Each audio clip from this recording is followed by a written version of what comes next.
Welcome back to For the Record. I'm Imran Ansari. While we wait to go live into Orange County, Florida for the Redlet case, there's some news stemming from the Johnny Depp Amber Heard defamation case I'd like to discuss. A verdict came in on June 1st after almost 13 hours of jury deliberations. It was concluded that all three statements made by Amber Heard were defamatory towards Johnny Depp. The jury also found one of the three statements made by Adam Waldman on Johnny Depp's behalf to be defamatory towards Amber Heard. Both parties walked away with a monetary award, although Depp's was much higher, coming in at over $10.3 million, and Heard's coming to about $2 million. This morning, Amber Heard sat down with Savannah Guthrie for an exclusive interview with NBC. Let's hear some of that interview right now. I don't care what one thinks about me or what judgments you want to make about what happened in the privacy of my own home and my marriage behind closed doors. I don't presume the average person should know those things, and so I don't take it personally. But even somebody who is sure I'm deserving of all this hate and vitriol, even if you think that I'm lying, you still couldn't look me in the eye and tell me that you think on social media there's been a fair representation. You cannot tell me that you think that this has been fair. Of course, we also touched on what happened in court and what the jury decided. There's no polite way to say it. The jury looked at the evidence you presented. They listened to your testimony, and they did not believe you. They thought you were lying.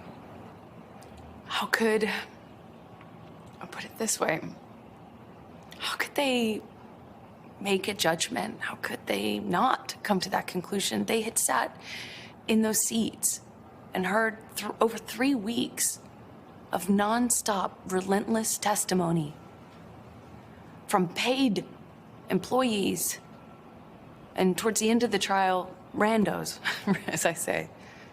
So you don't blame the jury? I don't blame them. It wasn't, I don't blame them. I actually understand he's a beloved character and people feel they know him. He's a fantastic actor. Their job is to not be dazzled by that. Their job is to look at the facts and the evidence. And they did not believe your testimony or your evidence. Again, how could they, after listening to 3.5 weeks of testimony about how I was a non-credible person, not to believe a word that came out of my mouth? We're going to have more of our exclusive interview with Amber Heard first on Today, tomorrow and Wednesday morning. It's a wide-ranging sit-down. And then we'll have the conversation on a special Dateline this Friday night, hour-long, 8/7 Central. Looking forward to that. Okay, there you have it. Amber Heard telling Savannah Guthrie about some of her feelings post-verdict. Joseph, let's talk a little about Amber Heard and the portions of the interview that we just heard there. One thing I found interesting was that she was talking about the social media. Now, this trial took a life of its own in terms of the way the public embraced it. You know, social media was afire. There was a lot of posts, tweets, etc., memes that were created, and often they were not very friendly to Amber Heard, to put it lightly. How do you feel? Let's talk about generally. How do you feel about the information age and the way a case is tried in many ways now in the court of public opinion and not only the court of law? Well, you know, I think that it's certainly an interesting dichotomy. However, I think that Ms. Heard was met with the harsh reality here, and something she needs to recognize, that the world is not this synthetic, the real world is not this synthetic world that's created on social media. She sat in that courtroom, as she rightly stated, and listened to weeks and weeks of testimony. The jury did too. And to Ms. Guthrie's point, you know, they had to make an unbiased decision about what they were seeing. And I got to tell you, I think the jury did a jam-up job. I mean, can you imagine just sitting there for all of those weeks? I mean, we all did, you know, but we got to leave, right?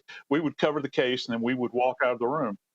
And then, you know, but yet the jury had to listen to every bit, sitting there all day long, day after day, week after week, and they made a judgment at the end of the day based upon the information that they had gleaned. And so I think that she has kind of a disconnect if that's what she is using, the social media world, as her barometer for the real world, courtroom is certainly the real world, and it's not social media. No, absolutely. I thought it was interesting how Savannah Guthrie pointed that out to her, that the jury had made their decision, at least they were supposed to, on the evidence that came out in court. And I think a lot of people have said that during the course of this trial, Amber Heard just did not come across as a credible witness to that jury. And I think that really is seen in the verdict that we got at the end of this trial. Now, Joseph, you know, the legal woes, if you will, of Johnny Depp, they're not over, right? So he has a win with this case, but he's already headed back to court on another assault claim. And this is an assault claim by his location manager, Greg Books. He's claiming that Depp punched him in the rib and taunted him, causing him emotional distress. Now, this is a lawsuit that is now just getting some light here. What do you think of the timing of it? Do you think it was purposeful that this lawsuit comes out at this point? And where do you think it's going to go for Johnny Depp?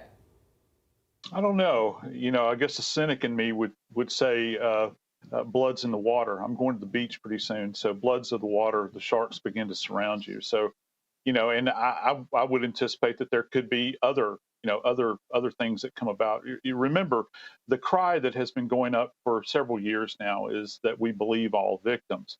And I think that obviously is important, but do we believe all accusers? Well, this is the measure for it now, isn't it? You know, you're going to go to court and we're going to find out if the accuser, the litmus test is going to be the court. And I think he's emboldened now. You know, bring what you got. We'll go to court. We'll see what you have. Let's see how this turns out at the end. He's had this great success relative to Amber Heard. Let's see what happens with this assault accusation. Right, Joseph, I 100% agree with you that there's been a trend in terms of giving the benefit of the doubt to the accuser and perhaps not giving the same due process to the accused. I think this trial really may be the sort of turning point where you see that someone who is accused of domestic violence can get a fair trial, perhaps, and also that a man could also be a possible victim of domestic violence. I think there's so many lessons to be learned from this trial, and we're all looking at that now. Stay tuned here at Law and Crime. We're going to take a quick break. When we come back, more recapping some legal news.